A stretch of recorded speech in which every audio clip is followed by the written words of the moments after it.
The Little Red Ant and the Great Big Crumb, a Mexican fable, retold by Shirley Clemo, illustrated by Francisco X.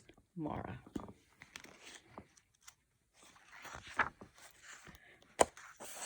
The Little Red Ant and the Great Big Crumb, a Mexican fable, retold by Shirley Clemo, illustrated by Francisco K. Mora.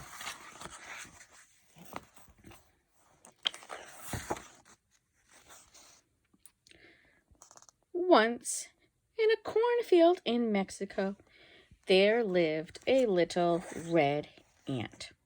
She shared an anthill with her 999 cousins. They looked exactly alike, except for the little red ant. She was a little bit smaller than the others. Early one fall morning, all the ants crawled from their anthill. They paraded single file across the field, looking for food to store for the winter. Because her legs were shorter, the little red ant was last in line. "Amigos," she called, "wait for me." "Quick," scolded the others, "pronto." The larger ants began to return to the nest, carrying scraps of corn on top of their heads. They left nothing behind for the little red ant. Then she spied something yellow under a leaf. It was the color of corn, but it smelled much sweeter. The ant guessed at once what it was. "Torta!" exclaimed the little red ant. Perhaps a bird had dropped the cake from the sky. Perhaps a mouse had dug it from the ground. But now this wonderful crumb of cake belonged to her. "Lucky me," said the little red ant. She tried to push the crumb. "Oof," she puffed. She tried to pull it. "Ugh," she panted. She sighed and said, "I need someone strong to carry my crumb for me." The little red ant covered the cake with the leaf again. Then she set off down the row of cornstalks to find someone strong to help her. The ant had not gone far when she spied a log. "A log is nice for resting," she said, climbing up on it. "Get off!" The ant jumped down. She discovered a pointy nose at one end of the log.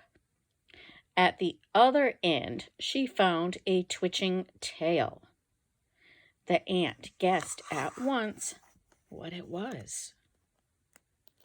Do you have a guess of what it was? "El gato!" exclaimed the little red ant. "Buenos dias," the ant said politely to the lizard. "Good morning. I am looking for someone strong." El gato puffed his cheeks. "I'm so strong I can blow down an anthill." "Not that," the ant cried. "I want you to carry my big crumb of cake."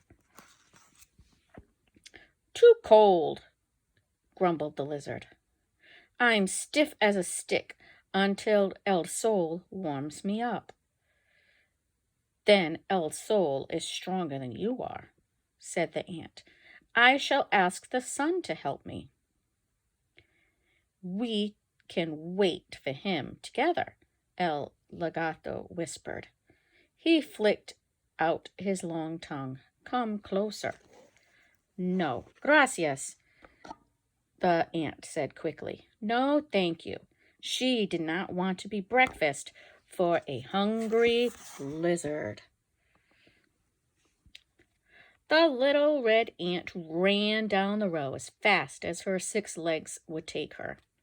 She had not gone very far when she spied a cobweb. stretched between two cornstalks. Shining through the web was the sun. "Lucky me!" cried the ant. "There is El Sol, caught in a net." She scrambled up the stalk. "Stop shaking my ladder!" The little red ant spied something black and yellow skipping across the web. The ant guessed at once what it was.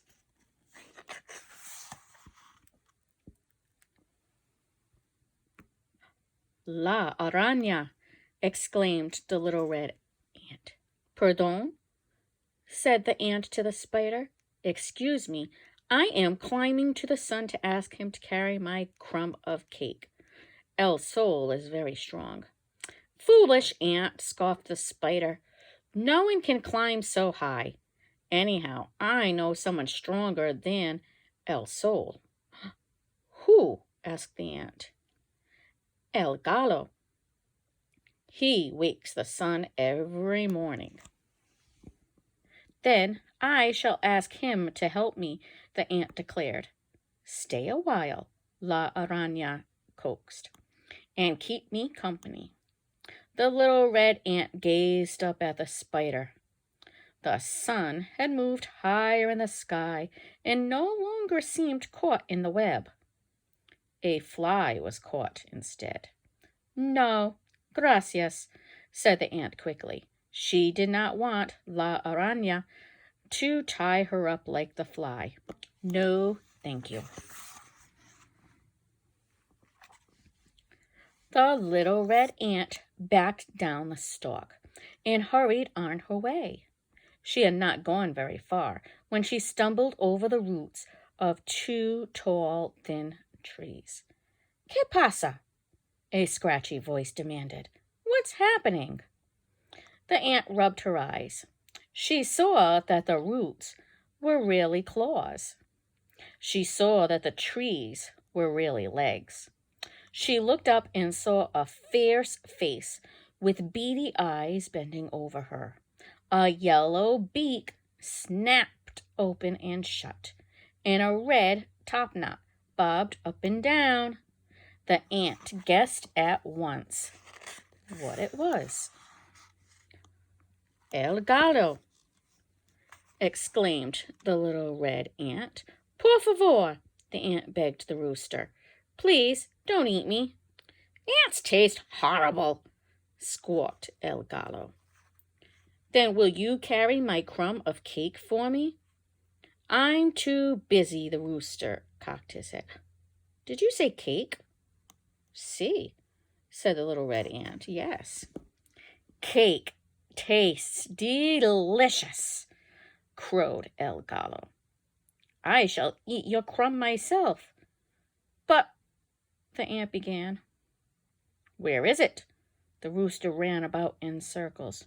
"Awk!" he screeched suddenly. "Listen." "To what?" asked the ant. "To that dreadful noise." "It's the chicken chaser." "Awk!" Flapping his wings, the rooster flew up and over the cornstalks.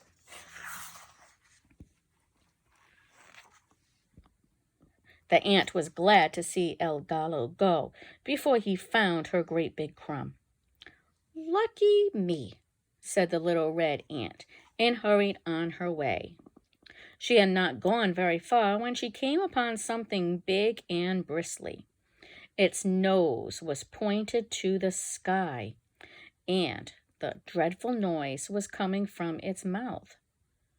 The ant guessed at once what it was. "El Coyote!" exclaimed the little red ant. "Hola!" the ant shouted to the coyote. "Hello!" El Coyote stopped in the middle of a howl and stared down his nose at the ant. "Don't bother me. I'm singing the sun a bedtime song." The coyote threw back his head, ready to howl again. "You must be strong to sing so loudly," said the ant. "Will you carry my big crumb of cake for me?" Not now, said El Coyote. Maybe tomorrow or next week. But that might be too late. Suddenly the coyote pricked up his ears, and the hair on his back stood on end. Mira, he yelped. Look, it is the terrible hombre. El Coyote tucked his tail between his legs and dashed off through the cornstalks. The little red ant was sad to see him go. Then she shrugged and started on her way again. But something was moving down the row toward her. It wore boots on its feet and a straw hat on its head. The ant guessed at once what it was. El hombre, exclaimed the little red ant. From far away, the man looked too small to help even an ant. But the nearer he came, the larger he got. Soon he was taller than the cornstalks, and his shadow stretched halfway down the row. He grew so tall that the little red ant could not even see the top of his hat. Señor, called the ant, please carry my cake for me. The man did not hear her. He kept walking. Now the little red ant looked up and saw something terrifying. The heel of his huge boot hung over her head. Alto! Exclaimed the little red ant. Stop! The man did not hear her. He kept walking. So the little red ant took a skip and a hop and caught hold of his shoelace. Then she ran up his leg. The man rubbed his knee. So the little red ant scurried under his shirt. The man scratched his chest. So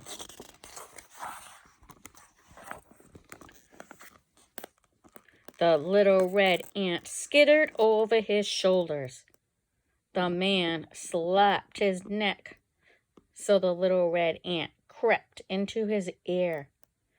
She shouted in her very loudest voice, Help me! Yee! Yelled the man. Tickle bugs! He shook his head and jumped up and down. The straw hat flew from his head, and the little red ant tumbled down on top of it. The man ran across the cornfield, still shouting, Tickle bugs!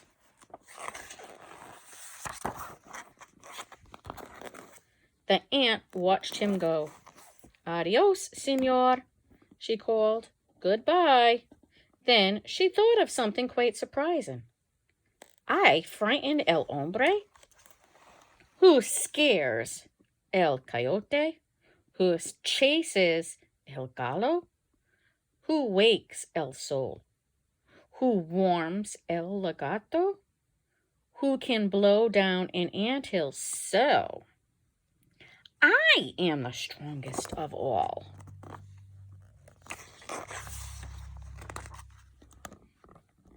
The little red ant crawled off the hat.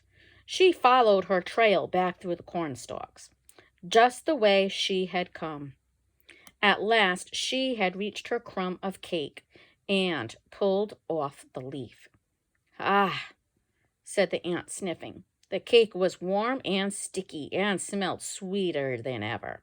She took a big, big breath. Then, ever so slowly, she lifted the crumb. She lifted it up and up until she could put it on top of her head. Then,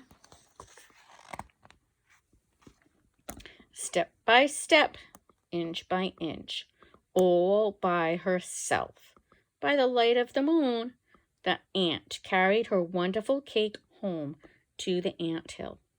She feasted on the crumb all winter long. And then, when springtime came,